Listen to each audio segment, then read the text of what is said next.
Hey everybody, this is Brett Ingram, and today we're talking with Andrew Matthews, author and international speaker with over 8 million book sales, 5,000 media interviews. He's spoken to over 1,000 audiences in 30 countries about the power of gratitude and being happy.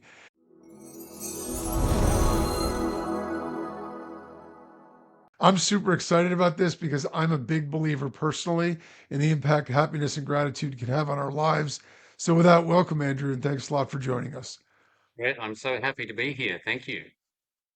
Yeah, likewise. I had a chance to go through your books and I'm super excited. I got a lot of things I want to ask you, but let's start off a little bit with your background. I'm just curious.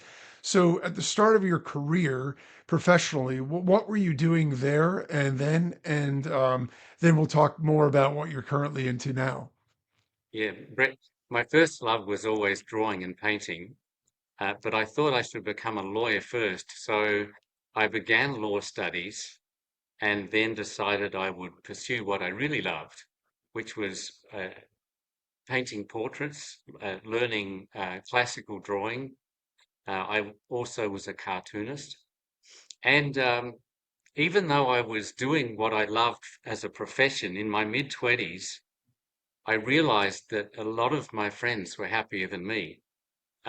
It was a shocking discovery to suddenly realize that it was people who had maybe come through cancer, or people who had gone broke, or people that had lost loved ones way too soon, seemed to Mhm. be people that were dealing with life better than I was, and they had a better attitude than I did. And there came a time, age 25, when I realized that I had no excuse. I began to read books about happiness and attitude, and uh, so many things dawned on me that as I look back, I wonder how I got to the age of 25 and didn't know those things. But it was as a result of uh, coming to understand some basic things about taking responsibility, that no one else can make us happy, stop complaining, quit blaming your mother, focus on what you have, all of those things. I thought, if it took me 25 years to figure this out, maybe there's other people out there. And I think for those of us that have written self-help books or any kind of non-fiction book, very often we write the book that we wished we'd had. Mhm. So I sat down and wrote a book called Being Happy. It was the book for people who hate self-help books, but it was going to be full of cartoons because I wanted it to be entertaining and I wanted it to be simple. And so I sent it off to publishers and no one wanted it. But after 17 rejections of that book, that was my second book. The first one uh, only had like 61 rejections. Um, Being Happy um, began to get traction, firstly in Southeast Asia and latterly then Australia, New Zealand, UK, USA, and so on, and now in 48 languages. Amazing. That is amazing. I have to touch on something that you said. So, it's funny that you mentioned you found people that, despite the fact, they were happy when you actually sort of pulled back the curtain a little bit, you realize, they were people that went through tremendous struggle. Well, I was working in a corporate environment in my late 20s, and I was in the New York office for a company located in California. So I went out to the office out there, spend a few days with all the rest of my colleagues that I didn't get to see very often. And I remember being in a couple of the meetings, and there was this one woman in particular. She was about my age, and she was just had that level of happiness that's almost to a point that it's annoying. She was so happy all the time. And I thought to myself, I'm grumbling under my breath, like, "Oh, are you?" Come to find out, she had already had cancer twice, had it again, was married with an infant son at home. And it shamed me when I thought about, here she is happy to be on the planet every other day that she's got, not knowing which day might be her last. And I'm grumbling because she's too happy. And I felt so terrible about that. But I also recognized that, there's some real power in that in terms of, you can't control all the time what circumstances you're in, but you have to be able to control the way that you react to it and what you can control and have impact over. So I think that that's amazing. The other thing that you said that really, hits a nerve with me is you said, we write the book that we wish we had. That's the reason I started my podcast. I was an entrepreneur for 17 years doing digital marketing, and it's a pretty solitary, deal. And I went through a lot of struggles and a lot of loneliness, things that people don't recognize because even if financially you're doing well, it doesn't necessarily mean that everything else is great. And I was, made a lot of mistakes. And I realized after the fact, geez, if I had known these things sooner, if I had invested more in relationships and all of these kinds of things. And so I set out to be the mentor I never had. It's the reason I started it. So I think those are two really fascinating things. So that obviously explains what led you to doing what you're doing now. So I just want to get the elephant out of the room for anybody out there that's like, well, this gratitude happen. This is touchy feely stuff. What exactly do you mean by gratitude and happiness, and why does that matter? Well, firstly, thank you for sharing both those stories. That's powerful, and what a beautiful encapsulation that this colleague of yours that was going through so much and was so irritating was teaching you the kind of lesson that I was learning from similar people in Australia. Let me just say, in case you can hear this thunderstorm I'm in, I'm in far north Queensland in Australia, I can't hear it, so I think we're okay. and it's melting down. So the first thing is that happiness is our foundation. For those of us who say, and a lot of our listeners today, you guys are entrepreneurs, and we can sometimes think, well, uh, I'm going to get successful first, and after I'm successful, then I'll worry about being happy. And happiness is not some optional extra. Happiness is our foundation. When we're happy, we have more energy. When we're happier, we're healthier. When we're happier, we notice opportunities. When we're happier, we're more optimistic. We attract people. When we're happier, we actually solve problems faster, like 20% faster. It's been documented that happy doctors diagnose illnesses 30% more accurately. I mean, it's all stacked on the side of happiness. So the idea or the myth, if you like, that I'll get successful and then I'll be happy. No, uh, you focus on living every day as joyfully as you can, and magic happens. So, that's my first thought and you said something else, but where did you want to go from there? So for me, I just obviously we've defined it what its Oh, importance. gratitude. It, Sorry. Yes, you said yeah, yes. What's the well, the good thing about gratitude is you can't be grateful and angry at the same time. Try it. You can't be grateful and resentful at the same time. So when people say to me, so what's the difference between happy and unhappy people?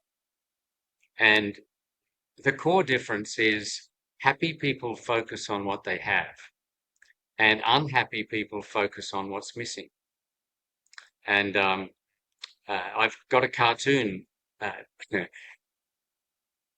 my my whole life has been about drawing cartoons and creating images that underline or help my readers to remember my messages. And I've got a cartoon in my book, Bouncing Back, where there's the first panel, there's a guy with one slice of cake, and the caption is, happy people focus on what they have. He's just got one slice of cake and he's happy. And in the next frame, you've got a guy who's looking really miserable and down on himself, and he's got an entire cake minus one slice.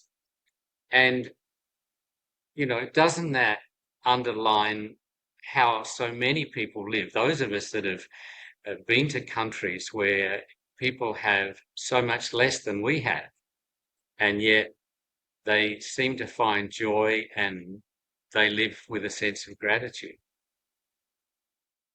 Yeah, that's brilliant. It's a brilliant illustration, and I have to say, having gone through some of your books, I think they're masterful. I love the way that you use the illustrations to make the points. I also love how they're broken down into really simple, easy to understand stories. So it's not preachy, but it's super effective because it allows you to really understand the point, and it drives it home in a way that it goes beyond just sort of the intellectual understanding to really give you that emotional connection to what you're talking about. And we're definitely going to talk more about that in a little bit too. Um, so I know a lot of people, and I hate to say it, but I used to be one of them that even logically understand the idea of gratitude. I understand logically, and I saw these things in the studies and all the other ideas about gratitude and why it's so important. And I honestly wanted to be that way, but for some reason, I felt like if I wasn't consciously focused on trying to do it, I would default to sort of unhappiness. And I know that there's definitely a lot of other people that are in the same boat. Do you know why that is? I think depending on the people that we grow up around, we tend to model unconsciously, we tend to model the people that are around us. There's a few things in there. Number one, fundamental, Brett, is whether we actually like ourselves. People say to you, do you need to love yourself? Well, you need to at least like yourself because we create the life that we feel we deserve. And if I don't like myself, I will stay in a job that I hate for maybe 20 years. I might stay with a partner that treats me badly. And I will overlook opportunities because uh, in my heart, I think, well, I don't even deserve to have a great life. I will create arguments with my friends and family and colleagues because my core belief is that I don't even deserve to be happy. And so, well, if our central belief is that we don't really deserve a good life because we think, well, I've made some stupid mistakes, or we've got to forgive ourselves for not being perfect. So that is central. And the other thing that comes to mind is that our life, uh, our quality of life, hinges on the questions that we ask ourselves. And happy people have the habit of asking themselves things like, what do I love about my girlfriend? What do I love about my job? What do I love about working here? What's good about working on a weekend? What's even good about being stuck in traffic? Well, I can listen to podcasts. I can plan my weekend. It's better than walking. Um, so uh, as we begin to ask ourselves the kinds of questions where we anticipate finding positive answers, then we automatically begin to live in gratitude.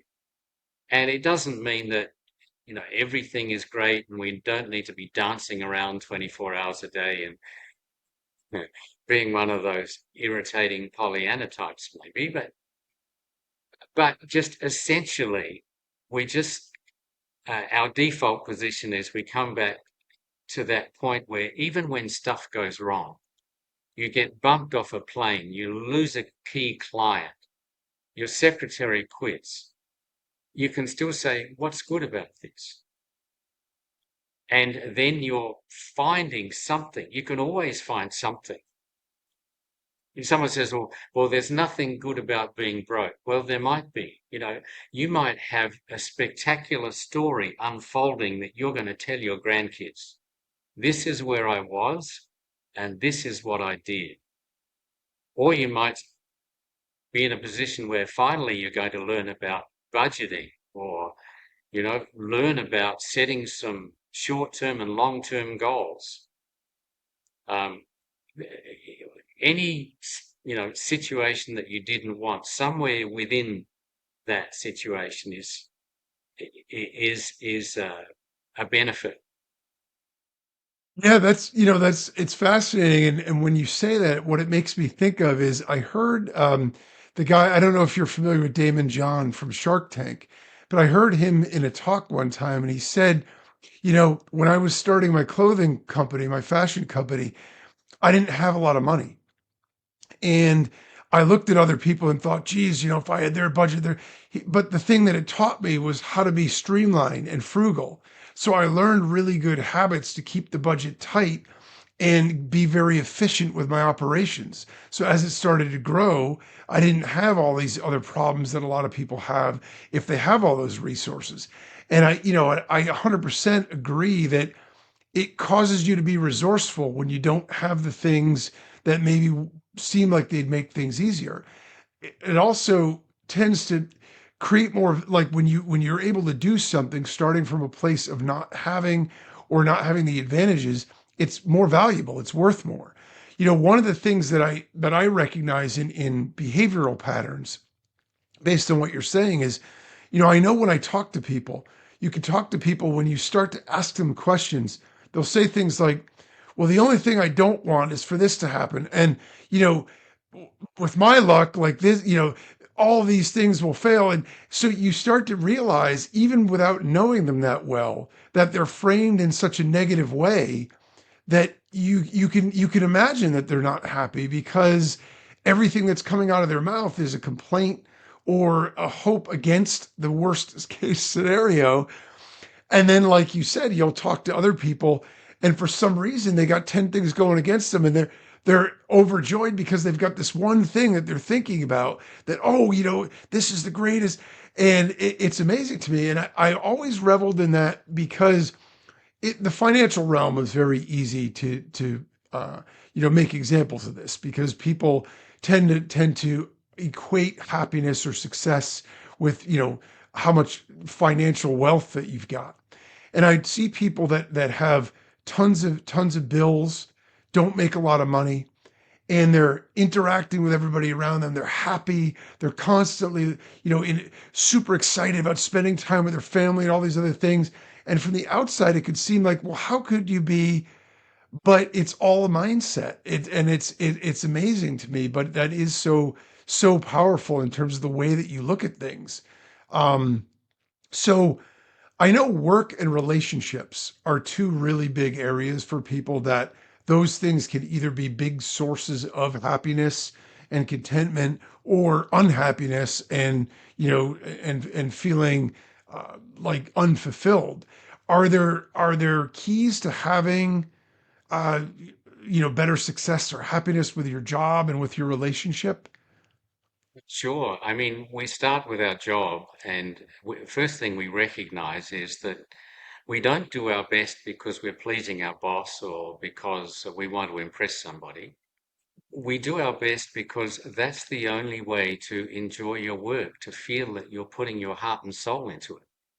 Um, there was a professor at the University of Kansas, Professor Shane Lopez, and he was really interested about people who love their work. So he set out to, and these days there's lots of talk about following your passion. Lots of podcasters and go to seminars, they talk about follow your passion.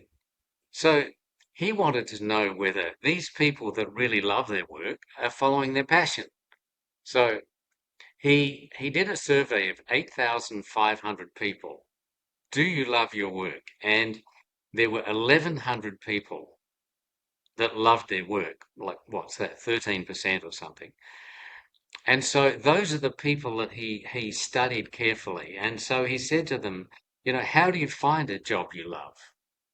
And almost without fail, their answer was, you don't find a job you love.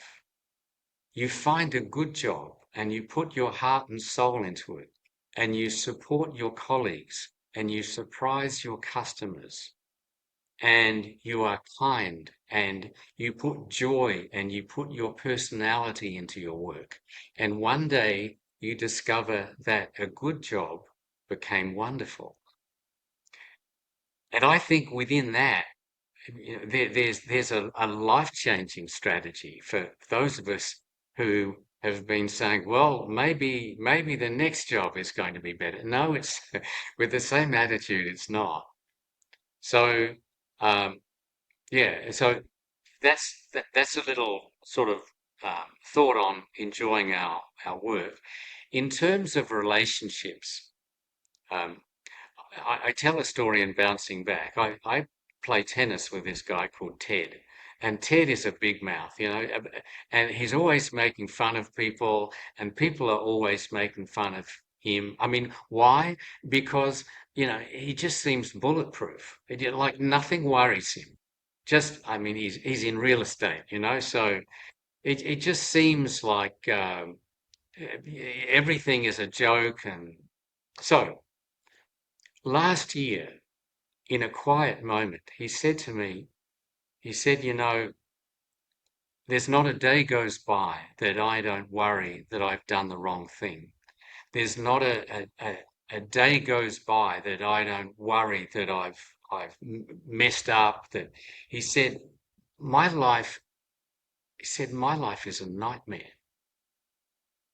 And I mean, I thought of all the people I know, this guy, this guy that's always making fun of people and he's making fun of them.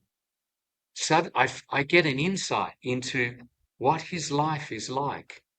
And it was a reminder to me that everybody is going through all kinds of stuff that we don't even imagine. And if you work in an office of 20 people, some of them grew up thinking that they're ugly and are convinced of it. Some of them grew up thinking they're unlovable. Some of them grew up with their father saying you're a loser. Some of them have parents that are dying. Some of them have kids that are ill. And we don't know any of it. And we sometimes ask ourselves the question, well, why are people so difficult? That's not the question. The question is, how do so many people even survive? It's a miracle. Yeah. And for me, when I'm like struggling to empathize, or I'm thinking, these people, and they can be friends, relatives, people I'm working with, people that don't return phone calls. I don't know what. I say to myself, there's stuff that these people are going through that I have no clue. And that leads me to be a little less judgmental, a little more patient, and it helps my relationships and giving people the benefit of the doubt. Yeah. So, and that's, even with our teenagers who, we think, we always think teenagers should be behaving differently.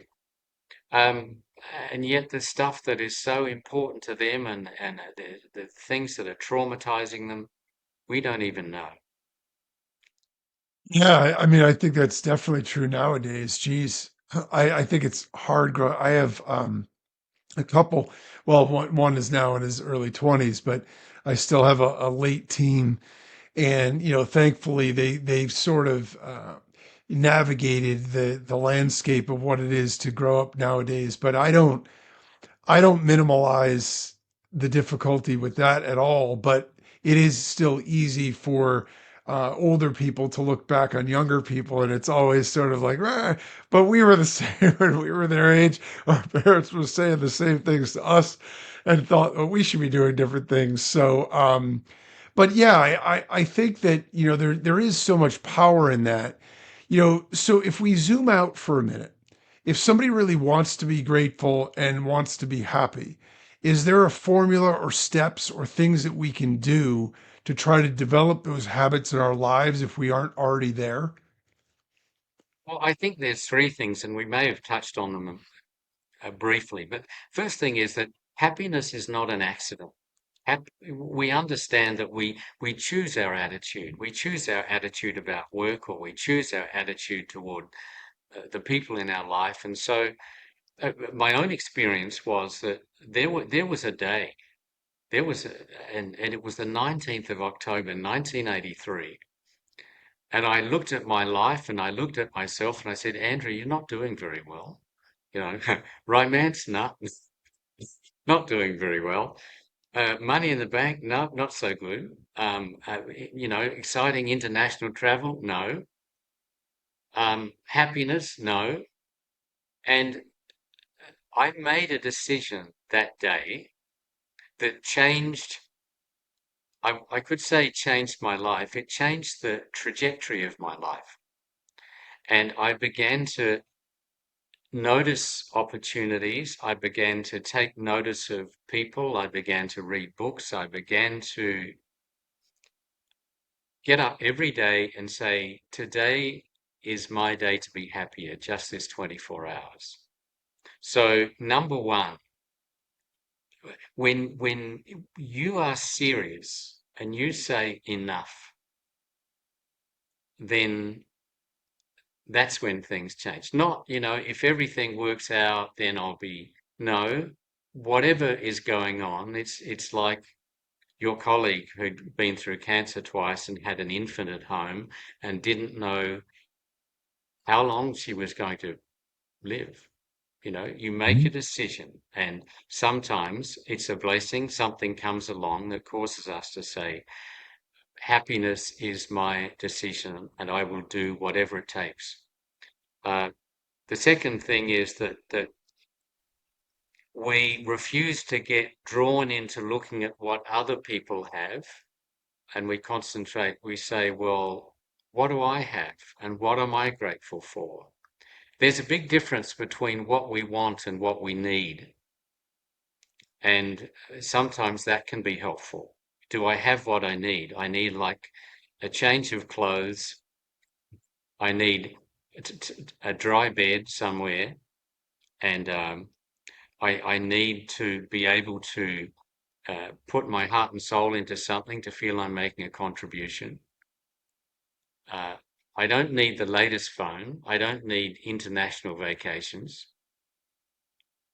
I don't need to have the fanciest car. Have I got what I need? And then we go from there. And so we say, okay, it's making the decision. It's focusing on what we have. And then the third thing is forgiving ourselves for not being perfect. Um, one of the simple things that we can do, because we can be so hard on ourselves and say, I should have done this, I'm a loser. Um, get a, I say to people, get a picture of yourself when you were 3 years old, when you were innocent and didn't have all the answers and were just living life the best way you knew how, and put it where you can see it every day, and treat yourself as you would treat that 3-year-old child, because you still don't have all the answers and you still are just living life the best way you know how. Yeah, And that's when we that's really forgive, powerful. Oh, yeah, when we forgive ourselves, Brett, then we start to forgive other people. And suddenly there's this change in our relationships, because we're not expecting other people to be perfect, because it all stems from how we feel about ourselves. yeah, that's such a powerful message. And I know, even in my own experience, one of the things that I see as a pattern that a lot of people have is, if they're striving for something and they feel like they're in a position of want, the attitude is always like you said before, right? Oh, I'll be happy when I get it's the same thing about the giving mentality versus the taking or asking for mentality. And people say, well, once I get to a certain level, then I'll be able to give back, and then I'll be able to invest in other people and worry about that. And they get it totally reversed. It's when you start to give without the expectation of getting anything back then all of a sudden doors open and people are like, "Oh, how can I help you with that? How can I?" And it's a remarkable paradigm shift, but I can relate to it personally because I wasn't mercenary about getting what I wanted, but I was so focused on myself and so selfish about what I needed that I couldn't. It's not that I didn't wish well for everybody else, but I just wasn't focused on that. The minute that I shifted the way that I thought and I said, what can I do to support somebody else? What can I do to reach out without asking or expecting anything in return? How can I help somebody else achieve what they want? It's remarkable that the whole it's the whole universe changes in terms of the way that people react to you, in terms of the way that opportunities present themselves. And it's fascinating and it almost seems counterintuitive. I remember when I was learning to ski. I'm not a skier, but I've only been a couple times. And one of the first lessons I learned is when I'm on the mountain, the tendency when you're nervous and you start to go down is to lean back. And from I'm not a skiing expert, but from what I understand and what I experienced, when you lean back, you have no control. You lose control, so then you fall more out of control and are when you lean forward, which seems counterintuitive and you're nervous about it, that's when you're able to control your skis. And it sort of is counterintuitive in terms of what you would do, but yet it's the right way to do it. And the giving taking thing is to, what I've found exactly the same. When you change from the scarcity mentality of I got to get what I need and what I want first, and then I'll help other people, to how can I help other people? All of a sudden, you get all the things that you need. And so I find that fascinating, but a really powerful message. And I appreciate those tips because I think they're really valuable too. So let's talk about your book, Bouncing Back. Can you share with us why you wrote it and what it's all about? First off, I have to say, having an opportunity to go through it, as I mentioned in the beginning, I love the style and the structure. It's so unique. I've read a lot and I haven't read a lot of things that are set up the way that it is. And I find all the lessons are so accessible and they're so easy to understand on a real visceral level because of the way that you lay it out, the stories that you tell, and the drawings. I love the drawings. I think they're so powerful. They encapsulate exactly what you're trying to say. So, can you tell us what it's all about and why you wrote it? Sure. Well, firstly, we're all bouncing back from something. We're bouncing back from eating too much or spending too much or from a relationship that started out going well or from a promotion that we thought we were going to get, or maybe we're bouncing back from having lost a loved one and we're grieving. So I wanted to focus on what it is that resilient people do. And I noticed there's about seven things that resilient people do, and we don't have to do them in any particular order, but even if we just do one of them, then life gets better. So if we talk about three things that resilient people do, number one is when they get into a situation that they didn't want, no matter how much they hate it, they accept it. They say, I wouldn't have chosen to be here, but this is where I am, and now I will figure out how I get to where I want to be. And there's a myth, I guess, that many people think, well, if I'm in this rotten situation, this job I hate, or this relationship that I hate, if I don't, or someone's let me down, and if I don't accept it, if I can just stay angry, then I won't be stuck with it. Mhm. And the reverse is true. That it's when you say, okay, I didn't want this, but I accept it. That's when we can actually move on. So acceptance is power. Um, so when we get that, when we understand that resilient people are flexible, happy people are flexible. So number one is acceptance. Number two is living life one day at a time. If we feel like the world is crashing down on us and how am I ever going to make it through the next year? It's like if you climb a mountain and you get stuck on a ledge, then you just focus on that ledge. You don't want to focus on, something that's a mile up the mountain. You just focus on that ledge. And so it is with living our life. We can only live 24 hours at a time. If for example, if Brett, you decided, as an example, you're going to get everything that you might want to eat in the next 5 years and everything that you might want to wear in the next 5 years, and you piled it all into a big sack and carried it around on your back. And we say, how would you get on? Well, you'd probably collapse because you're not designed to carry that kind of load. Okay, so we say, well, what if you were to get a list of everything you need to do in the next 5 years and everything that could go wrong in the next 5 years, and you carried that list around in your head? We said, well, how would that work for you? And again, you would probably collapse because you're not designed to carry that kind of load.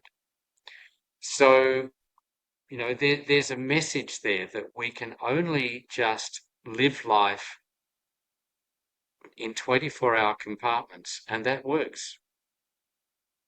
We can do that. So that's the second thing. And then the third thing I would touch on is life gets better for us not by focusing on where we are or who we are, but who we want to be. And resilient people have a very clear picture of this is who I'm becoming.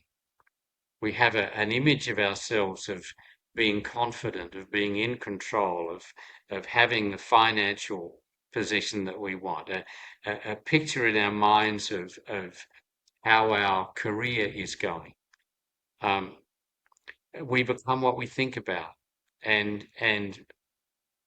um, we might say, well, I'm just gonna make my life better by willpower, or I'm just going to set clear goals.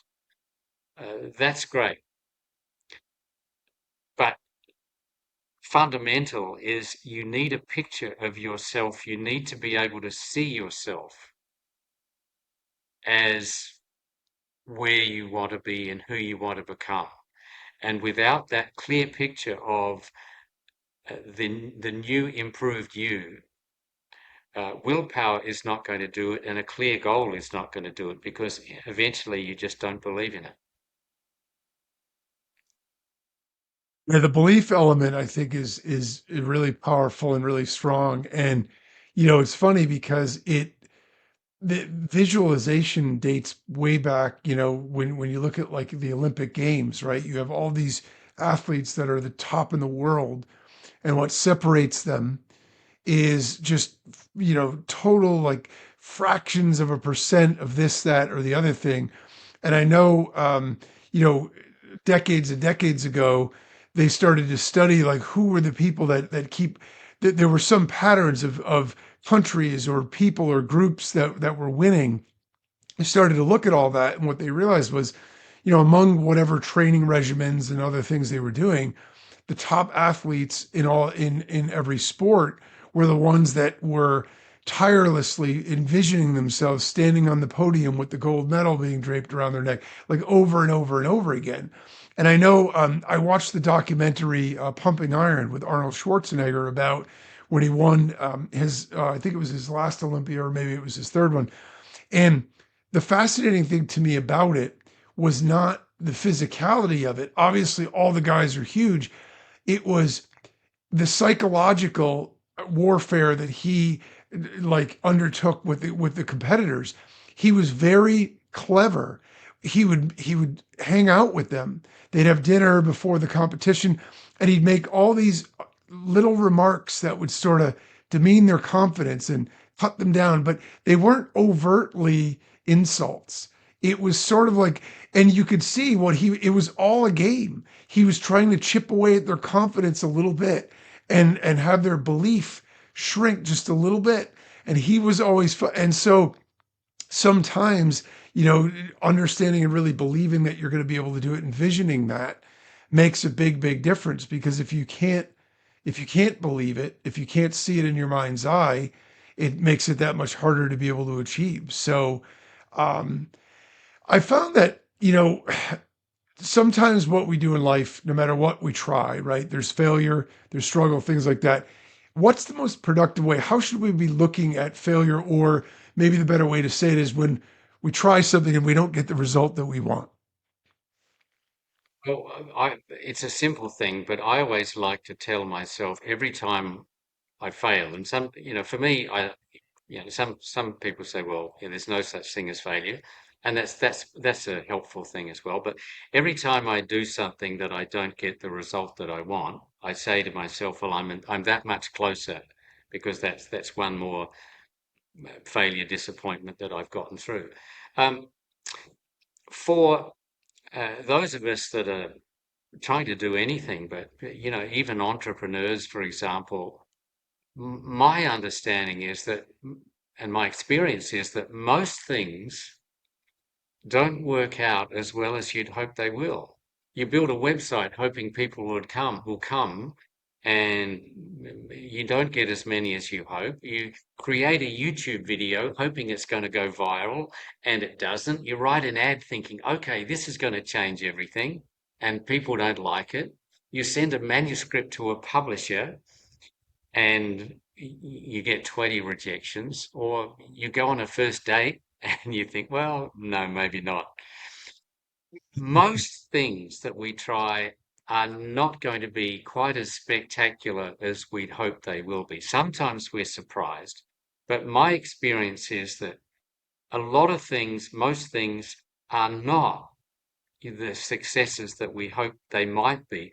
But when we keep up our work rate, when we continue to just keep giving our best one day after another, all of those things that mostly weren't as wonderful as we'd hoped they would be add up to progress.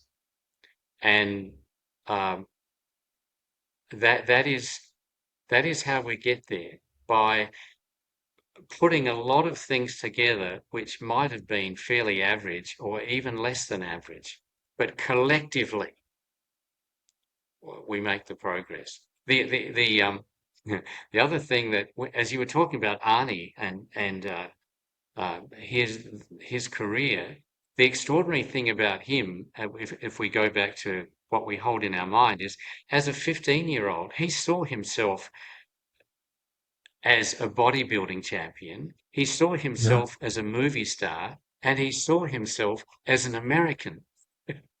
I know. uh, and Remarkable. and he, yeah, he's such an advocate of um, visualization and the mental picture that we keep for ourselves. And Brett, let me touch on one thing uh, that we've kind of touched on briefly, is this idea of thinking about what you want. A lot of people perhaps live their life saying, well, I don't want this or I don't want that. And our mind cannot work on the reverse of an idea.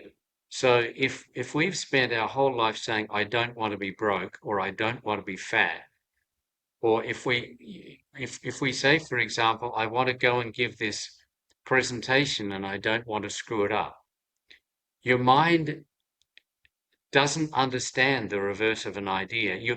Your mind is like the GPS in your phone. If you say to yourself, okay, you want to go to the supermarket, and so you type in your phone, not the airport, and you say, well, that would make no sense. And of course, it wouldn't work, but it's the same for our mind. If you tell yourself what you don't want, it's not helpful. Your mind can't do it. So we always need a picture of what it is that we want. Not, I don't want to drop this ball, but I want to catch this ball. I want to deliver this presentation with confidence. I want to flourish. I see myself as thriving. Yeah, I think it's a good point, and I think just in general, um, not only have a lot of studies confirmed all those ideas, But I think just in general, it also skews you toward thinking more positively about things anyway, if that's the way you train your mind to think and frame things as though you're focused on what you want instead of what you don't want. And that's sort of what I was talking about when, earlier when I said, you'll talk to people and you can recognize right away from their patterns of speech, the way that they think, that they are skewed toward the negative because everything that comes out of their mouth is about what they don't want, what they're afraid of, what they did, the problems that they've got. And, it is amazing because I don't think it's a coincidence that the happiest people tend to be the ones that always seem to be the most it's like a circle and it just goes around. If you're already expecting good things to happen, in general good things happen. When you're expecting bad things to happen, in general bad things happen, or at least that's the way you view them. And so it's super powerful, and it's disarmingly simple in some ways and yet really profound. And that's what always fascinates me about it. So, all right, where can people find you, your products, your services, connect with you? Okay, I have a website. I do a newsletter which consists of a cartoon and about 100 words maximum, sometimes less.